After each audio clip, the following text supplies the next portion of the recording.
creepy people. This is Caitlin, and today I have, and you'll have to correct me if I don't pronounce this right, because I'm just going based on, phonetically. Kirsten Weiss. Perfect. Excellent. You guys, I nailed it. They're applauding. You can't hear them, but they are.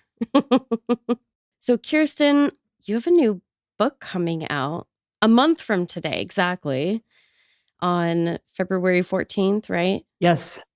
Do you want to tell us a little bit about the book? Because I'm already obsessed. It's called The Sword and the Scone. It's part of my Tea and Tarot mystery series featuring Abigail Beanblossom and Hyperion Knight. And they own a tea and tarot room together. He's the tarot reader. She's the tea side. And so it's kind of a buddy mystery. But usually the mysteries happen around the tea room. So there's a lot of opportunity for tarot readings and tea and scones. But I decided I needed to get them out of the tea room because there's Abigail's next door neighbor, Brick, who she's been kind of having this flirtation with over the course of the books, has a dead girlfriend in his past. And so this needs to be resolved. And there was no way I could bring it to the tea room. So I got them slightly out of San Borromeo to a sort of holistic resort modeled after the Esalen Resort I think it's in Monterey, where they're doing a big conference. And so she's flogging her teas and Hyperion's doing his tarot thing. And he's trying to promote his upcoming book on tarot. And of course, murder results. And there's a lot of romance in this book, more than most of my mysteries. So that's why I thought, okay, I'm launching it on Valentine's Day. I'm giving it the big pink cover and it's going all out. Yeah. I had a lot of fun writing it. So I don't normally write a lot of romance. So I was a little nervous about it, but my sister's a romance writer and she gave me a beta read. She's like, this is good. The romance is there. Oh my goodness. Well, that's exciting. So this is going to be really a little bit more, I don't want to say a departure, but this will be a little bit different type of book than we've seen in this series. And now I'm going to have to start at the beginning. So I've got like a month. Luckily, we figured out, just as we were getting all of our equipment set up and everything, how to make sure we can link to one of the books in the series so that hopefully everybody that's listening is getting 1,000% hooked. And we might have to do something special if we can get it on the books with the Patreon to maybe do a little book review, or we'll have to come up with some special activities. I love that it's Valentine's Day. I have special Valentine's Day scone recipes in the back of the book too. I got into making scones with dried rose petals. Oh my gosh. I know it sounds bizarre, but it has a really nice mild flavor, which is hard to describe. So I've got 2 rose-based scone recipes in the back of the book. No, that sounds lovely. And I really do. I love that for Valentine's Day, it's coming out and it's pink.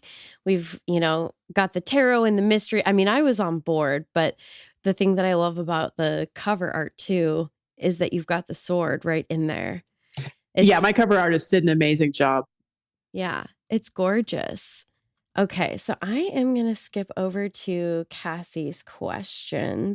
She was curious if there is a card that you ever find in your own personal practice with tarot that pops out for you frequently, or one that's followed you in the past. That does happen. It does tend to go in cycles. Yeah. Like sometimes a certain card will keep popping up. That happened to me recently, and which card was it? Now I can't remember what the card it was that kept coming up. And then it stopped coming up. Like, okay, I got the message. Thank you. Yeah. Oh goodness.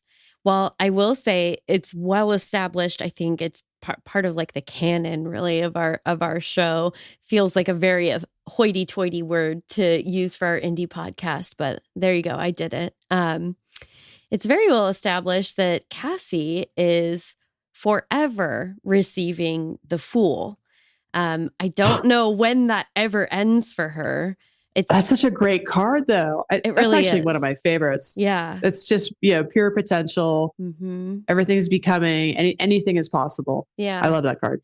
I know. I'm like, I don't see why you see it as much of a negative. I think she's just hoping for like, okay, let's move on to a card that says, progress beyond, what the fool might imply. But Yeah. We're moving beyond potential into actuality. right, right. I know the card that comes up for me quite a bit is the Magician.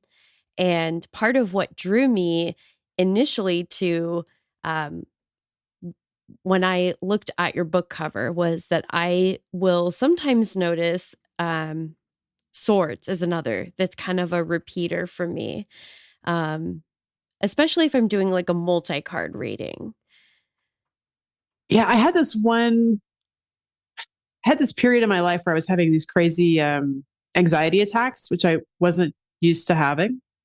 And the thing is, when you're having an anxiety attack, you're not really, by definitionally, you're not really in your right mind. I Right. mean, I wasn't crazy, but it's just like Yeah. you're not thinking clearly. And so Right. it's hard to see your way out of it. And so I was in the middle of it and I was like, okay, I'm going to do a Celtic Cross tarot spread. Oh, I love that. I love the Celtic Cross. It's my go-to.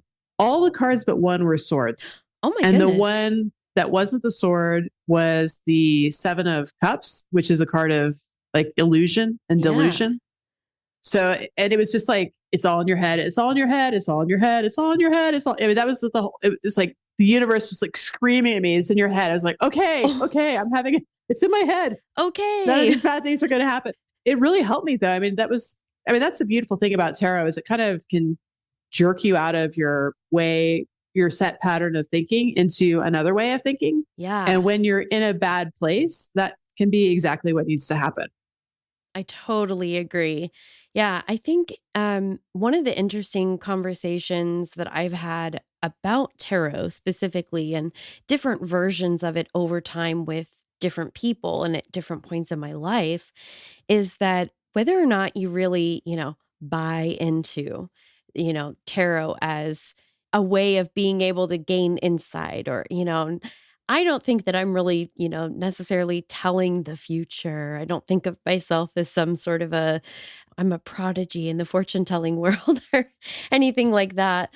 But what's interesting about it is that sometimes as you're reading a card, I've even reflected that, well, just depending on where you are and, how self aware you are, you might read this and say, well, yeah, this could apply to almost anyone. And, maybe this has a message and people are going to kind of take it and interpret it for their own situation. And I'm like, if it works for you, even if it is, quote, like a placebo effect or, it's, as you said, all in your head, like, why not let that work for you? Yeah. I mean, the nice thing about the placebo effect is it actually works. It does work. Right. Well, and I think, there's a lot of different ways people think about tarot. Some people think of it as more of a Rorschach, like the ink blot test. Is it Rorschach? Is that how you pronounce it? A Rorschach. Rorschach. Thank you. Yeah. I think you're correct. I am a writer. I know how to spell things, but I don't know how to say them out loud. And that's a tough one. Yeah. But, and you know what? What's wrong with that? Absolutely nothing. Yeah. It's a good way to kind of look at what's going through your head in a different way and get out of it and see things from a different angle. And a lot of times that's what we need because we end up in these patterns where we're just doing the same darn things over and over and over. It's like, sometimes it's really easy to tell somebody's future because it's like, well, it's going to be just like your past because you're doing the same darn thing. Right. No, it really is. I mean, there's another, kind of thing that I think in relation to that where people talk about it's so easy to give someone else advice and it's so hard to take your own. Yeah. And so by externalizing it, through the cards, if you believe that's all that's happening there, like why not let that work for you? Yeah. That if that creates some positive change in your life, I'm not upset about it. I'm certainly on board. No, So I think they're a wonderful tool for which is what my character in T and Tara is always saying. They're a tool for self-development. Like, yeah. I love that. I love that. I really, and that's very much where I land on that whole issue. So what was your inspiration then for kind of starting the series? Because I do want to talk about the series as a whole a little bit too, and I can't wait to get into it. Yeah. Well, I really enjoy cozy mysteries, which are mystery novels where all the violence happens off the page. So like the body is discovered and it's nothing too gruesome. It's not gory. And then there's an amateur detective who's, interviewing suspects and trying to figure out what's going on. And I also am trying to write books that are funny and fun and that people can, if they so want to, they can reread even if they've already know who did it, because what's happening between the characters and then the subplots is so entertaining that they want to revisit it. That's holding your interest. Yeah. So it's, it's not all the puzzle's there, but it's not only about the puzzle. And I read tarot cards. I've been reading tarot cards for almost 30 years now. Oh my goodness. I know. Yeah. And years and years ago, I was visiting a friend in Tampa and we ended up at a tea and tarot cafe. And I had a fantastic tarot reading. I don't think it exists anymore, unfortunately. But I was like, I got to catch a flight. Yeah. This tarot reader, everything she told me came true. And I was just like, yes, it was amazing. So that really stuck in my head. And so when I was thinking of a big part of cozy mysteries also is having a really interesting setting for it. And so I thought the idea of a tea and tarot room really just kind of had stuck in my head. And I've been wanting to write a series around one for a long time. And then I ended up with, I can't remember why I decided that the main character was not going to be the tarot reader. It was going to be her business partner who was a tarot reader. But it ended up, I think, working out quite well because she knows a bit about tarot too. So she's able to understand it. There's at least one tarot reading in each book where they're interpreting the cards and kind of trying to apply them to the mystery. Yeah. So tarot ends up being a big part of the story, frequently more as a subplot because it's just always kind of happening in the background of what's going on. But I just wanted something fun, especially the last couple of years. Everybody's just been so down with the pandemic, which shall not be named. Yes. Which 2020. The longest decade ever. I completely ignore the pandemic in my books. It's like, didn't even happen. We're just going on a little fantasy world where everybody's getting on with their lives and having fun. Yeah. And we need that. Yeah, I think we just need to laugh and relax and not take ourselves and each other so darn seriously. And that's what I wanted for the books. Yeah, I love that. It's kind of funny because I feel like we sort of went through sort of a similar process when we started the podcast, because Cassie covers everything that kind of falls in the spooky or paranormal genre, and then I cover true crime. And when we first started the podcast, we didn't intend to do a tarot reading in every episode, but we knew that we both, at the point in our lives that we met and we're, junior high age, those, early years of your teenage career, that we loved doing tarot. And it was something that we talked about, like, gosh, I don't get out my tarot cards and give myself a reading or, quote, play with them like I used to. And like, why don't I do that? So we knew we wanted to kind of incorporate some of those, definitely doing a tarot reading frequently for the show, but we really debated, well, should we do it for the true crime episodes? Because is that going to seem like, is that hokey, or does that seem like maybe in some light disrespectful? And one thing that we figured out very quickly is a lot of times there are some very pointed, down to specific word choice when we've used our, expanded interpretation guide that seem like they are for the perpetrators. And so then it becomes a little bit of a roast of these people who we've, kind of told you about. They've committed these terrible crimes. And we all just kind of get to say, like, yeah, you know what? Even the tarot cards think this guy is a dick. So we really like that as well. Sometimes you have to take something that, whether it's, the time that you're sort of surviving or the situation or the story, things can be dark, but they don't, we have to find our ways to lighten them up. Yeah, life can be dark, but we don't have to be. Yeah. Yeah. I totally agree. Do you think is this latest book that's about to come out, is this one going to be your favorite in the series? Do you have a favorite? I mean, maybe that's blasphemy because I know that we get asked, what's your favorite episode that you've ever done?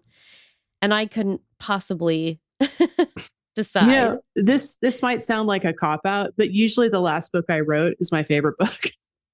No, it makes complete sense. Well, the thing is, like, I'm constantly growing as a writer and developing as a writer and doing, new things, and kind of pushing the envelope. But like I said, this one has more romance than I normally write. And I really like it. I've grown quite attached to the characters who I know are not real people, but I've still grown quite attached to them. I enjoy revisiting them. And so this one right now is my favorite in the series. That is so funny. I find that to be a very relatable answer because for each of the episodes, not that I'm attached to any of the terrible people that I talk about, but I do sometimes become attached to, the people that we're talking about where they've either survived a terrible crime. And in some instances, I have done some stories like that, or, the victims that have unfortunately, their families lose out. And I've actually become quite attached to some of the people that we've connected to that way as well. I've had families that have reached out to us and said, we really actually thought you did a really great job. And that's wonderful. Yeah, I mean, that's a great feeling. And it's kind of strange because there's so many things that surprise you when you take on a creative pursuit. And that was one of the things that surprised me, was how many times we've had someone reach out to us. There's two cases in particular where it's like, I think I've heard from the whole family at this point because they have in turn kind of whoever discovered our show first then shared it on. And it's surprising to me how emotionally attached I've become to kind of when I hear their stories and all of these things. So I totally get that. You kind of do become sort of intertwined. Well, also, I'm glad you brought that up because that was one of my big lessons from last year was you don't always know the downstream effect of your actions, of the things you put out into the world. So for me, it's like, I really want to put good stuff out into the world because then there's greater potential for the downstream effects to be positive instead of negative. And I've been surprised, especially last year, about finding out for people how my books affected their lives and for the better. And it's made me more conscious of, I want to write things that are positive, even though I'm writing murder mysteries. Right. But still, it's all about solving the murder. And bringing the killer to justice and bringing things back to normal. And I want to put good stuff out in the world. Yeah. Yeah. Like you say, there can be an element of dark, even if that's, that we're more than that. It's a combination. Well, I mean, that's the world we live in. Yeah. We're not in heaven. We're here on the planet. And, bad things happen and we have to cope with it. We have puppies and rainbows, but we also have murder. So you'll never have to defend yourself for having a nuanced and well-developed set of characters in a story. In that respect, for us, we're like, we get it. Yeah. A murder mystery can be both, funny and, maybe sad. And it can be a lot of different things. And now it can also be about tarot.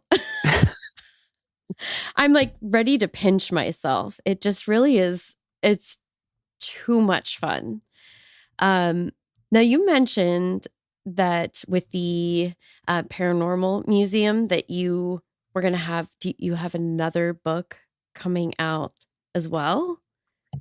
Yeah, that is going to come out this summer. And I think I finally settled on the title. It was Drop Dead Donation. No, Dead End Donation. Dead End Donation, I think is the title. Oh my gosh. I was having a really hard time with that. Yeah, that's book, I think it's book 8 in the Paranormal Museum series. And Oh my it's also goodness. a kind of more comedic murder series that's set around a paranormal museum. And the setup in the first book, this woman comes home from living overseas. She goes back to her hometown in Central California, and she's having a hard time adapting to American life, which is something I totally related with because I had the same problem. I can imagine. And she kind of gets railroaded into running this paranormal museum and taking it over and eventually owning it. And she comes to love the museum, although she's kind of a agnostic on the paranormal. So there's all these Okay. kind of odd things happening, and she's not really sure, which is actually, what the paranormal is like. This weird thing happens, Right. and you're not sure if it's a ghost. You think it's a ghost, but there's Exactly. always that element of, was I seeing things, or was it something else? Was I half asleep, or blah blah blah. So in that sense, I think it's a realistic treatment of the paranormal, but it's kind of it in the paranormal mystery genre. Usually there's witches flying around on broomsticks and talking cats, Right. and it's like super paranormal and people casting spells. And that's not what the book is, even though it is set in a paranormal museum. It's more real paranormal. Yeah. Which A I little think, less in your face, maybe. yeah, but I think Yeah. it's, again, it's comedic. It's fun. It's they're happy murder books. Again, we totally get that. Like, that makes sense to me. Because true crime, and whether, obviously in this case, these are fictional stories. Yeah, no, So, true crimes are awful, and yeah. in reality, you don't get resolution even when the murderer is caught. Mhm. It's like, how do you resolve that when you lose somebody? Um, so this is, and that's probably so. I guess the murder might be the least realistic part of my books in that sense, but That's they're fun okay. puzzles. Yeah. Yeah. But I like that because, taking something that doesn't feel completely frivolous as a topic, but making it a little bit more um, digestible and something that's really enjoyable and that, doesn't necessarily just hone in on that darkness, but has an element of spookiness or, yeah. Yeah, I mean, there's a long tradition since Agatha Christie and beyond of people reading murder mysteries because they enjoy solving it. They enjoy mentally bringing the bad guy to justice and setting things right again. And I guess it's something I've always enjoyed ever since I was a kid. Yeah, I think same. That really dates back to me. I mean, I don't know. I'm a little bit reticent to admit, but I'm like, oh, I loved, all of the shows like CSI, which obviously has in many ways become deeply problematic in our own justice system. But boy, was it entertaining television, especially, when you're a little bit younger and you're very blissfully unaware that, sometimes there are real problems that come about. And Law and Order. I love solving the mysteries. That's definitely a big part of why I started to go down this kind of route with wanting to start a podcast. So, Yeah, for me it was uh, Murder She Wrote, Magnum PI. yeah, let's see. So you have the Tarot and Tea series and then the Paranormal Museum. But I noticed as well that you've written steampunk and then also witch mystery novels. So I'm gonna need to probably provide links to to those series, whatever, Please. whatever. Yeah, Yeah, I've got a bunch of witch mysteries. I have the Witches of Doyle series, which I think I've got 10 books in that series now. Holy cow. And then I have the Riga Hayworth series, which is, I just did a series update. The new revised editions are out with new covers. It's Oh. more paranormal women's fiction. The Riga Hayworth is a little bit darker. It was the first stuff I wrote. Witches of Doyle is a little bit more serious too. That's much more traditional witch mystery with, there's no talking cats, but there's actual like magic happening with both of those series. With much more spectacular effects than you see in the real world. But they're fun books. And then with the Witches of Doyle, there's also a spin-off series, which is like it's set in the same town called At Wit's End, which is set in a UFO themed B&B. So basically the premise for the Doyle series is that they're in a small town and all these people have been over the decades, people have been disappearing in the woods, which people do disappear in woods in California a lot, unfortunately. That's a thing. Yeah, it happens. Yeah. And so the non-magical people in the town, which is most of the town, thinks people are either just going missing in the woods or they think it's UFO abductions. Oh, and then the witches think something else is going on, something magical, not UFO abductions. So it's kind of telling the same story, but from two different points of view, witches or something magical versus UFOs. So that the Wit's End is all about the UFOs. And that's a comedic mystery story again, because I don't think I couldn't set a book in a UFO themed B&B and not try to make it funny. But that one it's actually also my most polarizing book, because the whole idea of an amateur detective is kind of crazy in today's day and age. Like, why would you think that you could go around solving crimes? There are these police who are professionals who have resources to do that. So I thought to be an amateur detective, you have to be a little bit delusional, I thought. And so I thought, okay, I will make this character a little bit delusional. And that's part of the comedy. So she becomes less delusional as the series progresses, although there's one delusion which she will not hold up, which is that the sheriff thinks she's like her best friend.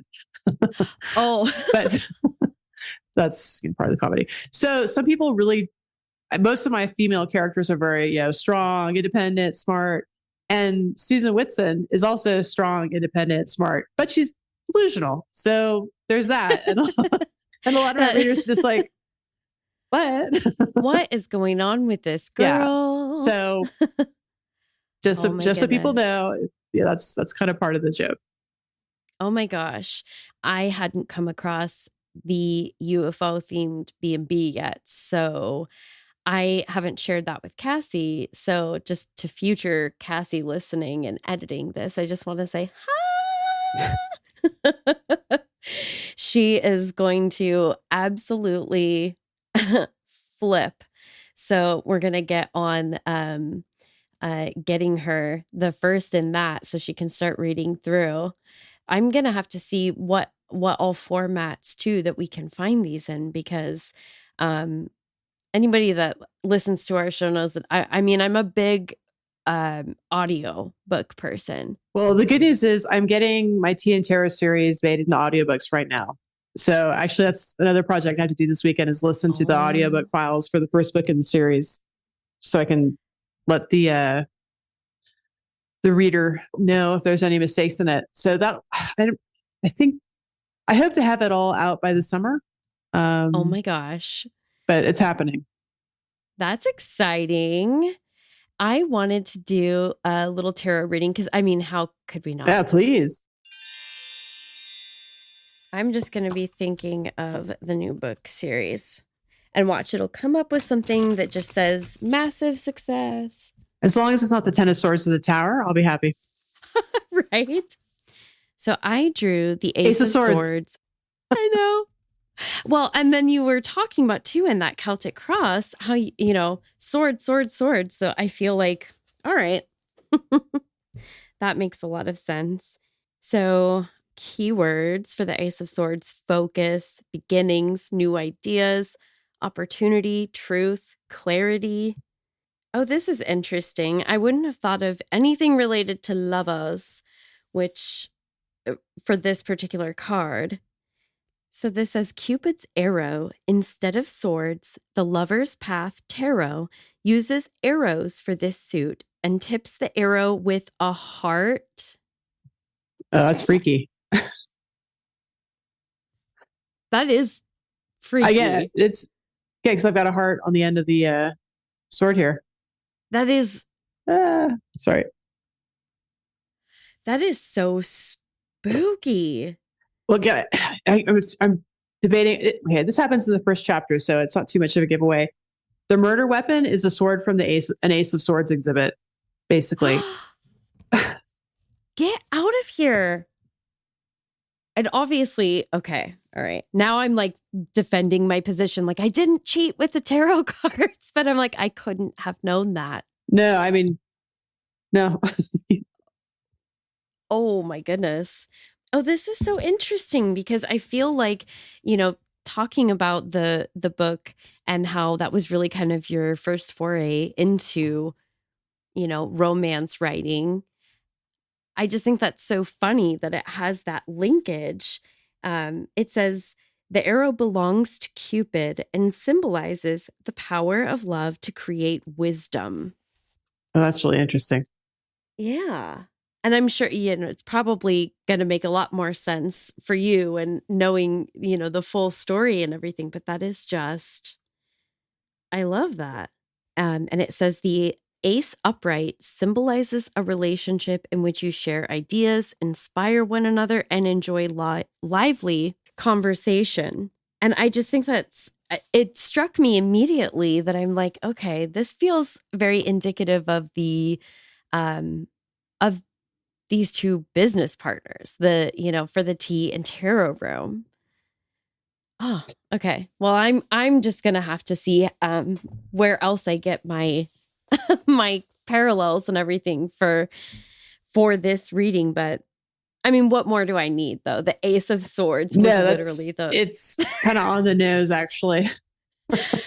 See, this is the problem, is that then by the time we get to the tarot, sometimes when we have a card that's so dead on with what we've talked about, then I just get like all spooked out and nonverbal. And that's when I think it's really not just an ink blot test. There's something else happening. I'm inclined to agree. I think now, if you go back and listen to, every episode that we have done and how many of them have just had these eerily applicable readings and everything, we're like, this feels like a really great case study because week to week, Cassie doesn't know what I'm going to cover. I don't know what she's going to cover. And then by the time we get to the end, we both have all of the information, but we do the tarot reading, and usually she's the one shuffling because I'm shuffling handy. Challenged. Yeah. But then I draw the card, and it's like between the two of us, it's really kind of picking up something, I feel like, from both of our reflections. And ooh, did we just prove it? Like, yeah, I mean, because you didn't know that the Ace of Swords was such an important part of the story. No, kind of the pivot point of it.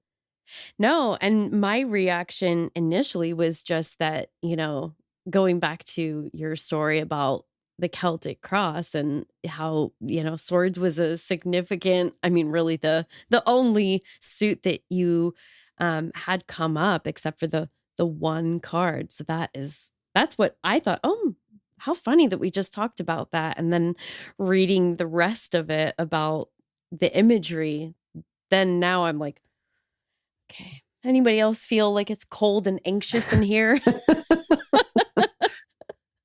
Cold and tingly. Cold and tingly. Yeah, that's a perfect way to describe it. Oh my goodness. Okay. I'm going to gather up as many of kind of some of these links that I want to personally share. And then please let me know if there are any other projects that you want to, share with our listeners. We can link to it. But if there's anything else that you want to tell us about your upcoming or... Well, yeah, actually, so one of the things that's mentioned in the Sword of the Scone is Hyperion is writing his book on how to read tarot cards. And so that's coming out in May. And because I can't write a book without there being a murder in it, it's a book on tarot. The premise is he wrote this book on tarot. He sent it to his friend, who's this mystic and who lives in the woods, to get his feedback on it. And so there's all these notes from the mystic, and the notes are just kind of more esoteric comments on the tarot cards. But then they start to talk about his life, which is kind of paralleling what's happening in the tarot cards, which then turns into a murder mystery. So there's a murder mystery in the notes. But so it's this, I'm still not entirely sure how to market this, because it's a book on tarot, but it's also a mystery. There's a mystery in it. So it's kind of, and each tarot card description starts with a little piece of flash nonfiction from Hyperion, which of course is actually flash fiction, because Hyperion doesn't exist except in my head. I love that. Very meta. Yeah, like it's fiction, flash nonfiction with a book, how to read tarot and a mystery. So either people will all hate it, either it will disappoint everybody, blasphemy, or it'll be intrigue people. So we'll see. But that's coming out at the end of May. Oh my goodness. Okay. So I didn't know about that. I thought, what are the chances that I haven't pestered you for information about every series and every book that you have forthcoming? So now I'm glad I asked. Yes, thank you. Yeah. Oh my gosh. Thank you so much for coming on with us. Cassie won't be here to do the outro with us, but have a creepy ass day. So for all of you that are listening, if you have any true crime or paranormal stories that you want us to share, maybe with the whole Pacific Northwest. Yes, we would love to read them on the pod. Yes, we will read them out loud. Not just in our heads. Yes. They don't have to be from the Pacific Northwest. If you would like to share, email us at pnwhauntsandhomicides@gmail.com. It's all spelled out, no special characters. Super duper easy peasy. Follow us on Instagram and Facebook. Same thing as the email at pnwhauntsandhomicides, all spelled out, no special characters. Please also rate and review us on whatever platform you're listening to, and check out our stories on social media, because our meme game is hot. Agreed. And if you agree, like Caitlin, you can also find us on Patreon and support the show. Bitchin'.